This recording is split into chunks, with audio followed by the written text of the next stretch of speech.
lots of reflections as we leave here at 7 in the morning after leaving at 5:50 in the morning. Mostly sleep.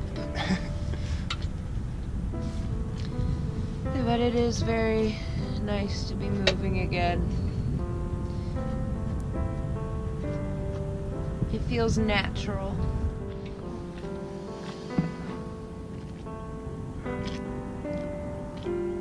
The middle insert with this cushion is awesome. Now we can all sleep out here in the cockpit. It's now 7:30 in the morning, and we're doing 1 knot.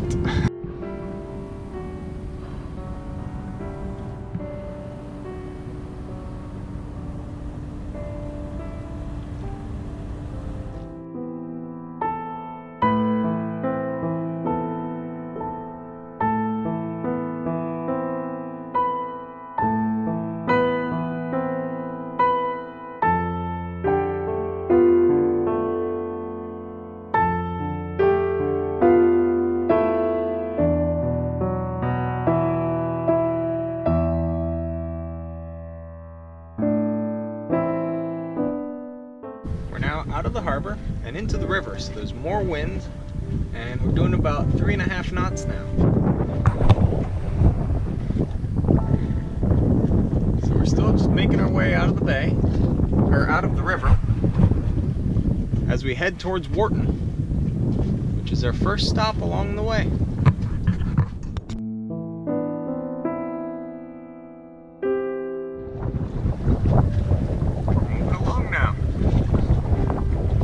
Picked up. We got maybe 10 knots of breeze, and we're full sail with a very dirty bottom, doing a little less than 4 knots. It's quite a sight to see all the sails set. It's Monday morning, and the Key Bridge is busy with commuters going to work. Meanwhile, we're not going to work because we stopped working to go cruising.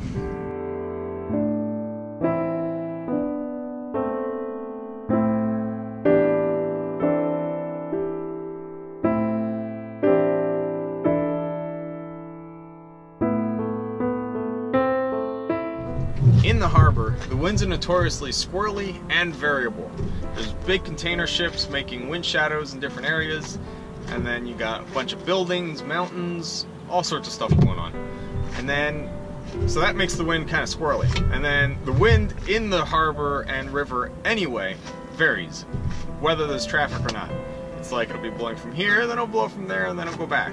So while we were in the harbor, I didn't even think about putting up the wind steering autopilot or monitor. But now that we're out of the river, or almost out of the river, and we're near the mouth of the bay, the winds are getting a little bit more consistent. So I'm going to give setting up the monitor a try. This is my first time doing it. I've only read about it, but I've never actually done it. So we'll see how it goes. First thing we need to do is get the wind vane put on the wind steer system. So I'm just going to go back there and bolt this end into it.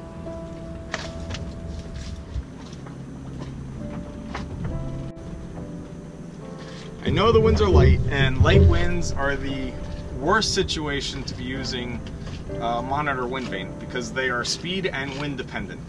If you don't have much wind, you don't have much steering. If you don't have much speed, you also don't have much steering.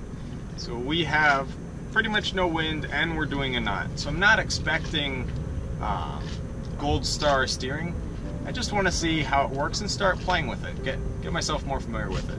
That way when it is blowing, I feel confident just setting it and going. And I know how everything goes, how it should go, and we can do it rather quickly. Got a big barge, so I'm gonna motor out of his way.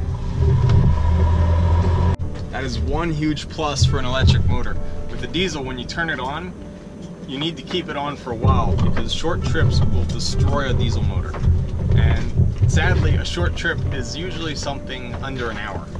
So diesels are really good for power motors that turn them on, go out and run all day, and then come back. That's just that's a joy for a diesel. To do what I just did, where it was on for maybe 20 seconds, that's just murder. So electrics are really good in that regards, because I can just turn it on in a heartbeat and we can get out of the big barge's way and then return from there. So with the blade on, the next thing to do is to drop the rudder into the water. With the air blade on and the rudder in the water, the trick now is to have it centered so that the air vane sits upright. As you can see, it already is, so we don't have to adjust it. If we did have to adjust it, I have a little control line led forward that allows me to turn it. Now as I turn it, its angle to the wind changes, and then it begins to fall over one side or the other.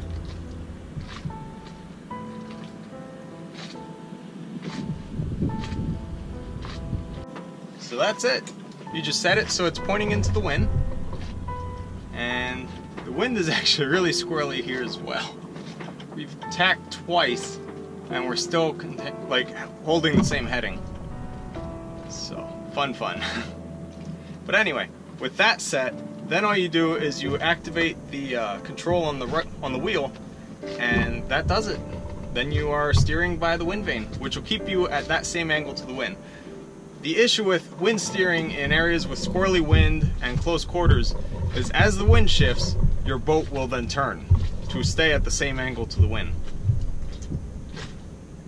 Which means that you would deviate from course and probably run aground if you're in an area like this where it's less than a mile between each coast, or each shore. So we're not going to turn it on just yet, but it's cool to get it set up and start playing with it. We have some really light winds, so this is far from the ideal time to test it out, but the concept's simple. The rudder, or the servo pendulum, runs down at the bottom in the water. As the water moves past it, it then reacts. So when the air vane turns one way, it then turns the servo pendulum, and then it'll then pull the boat over. So you need to be moving fast, that way the rudder, or the little servo pendulum, has enough force to pull the rudder. Otherwise, nothing happens.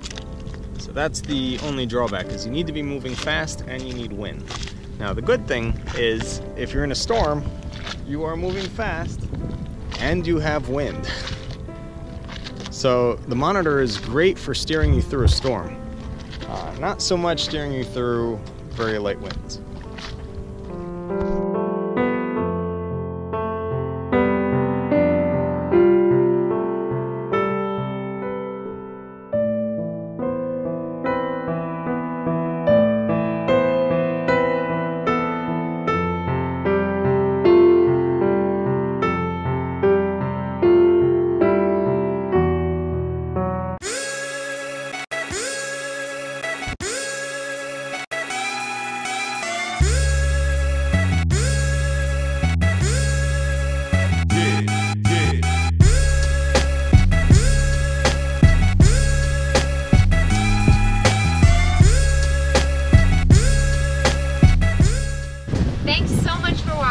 Be sure to like this video and subscribe to our channel for updates on our adventures.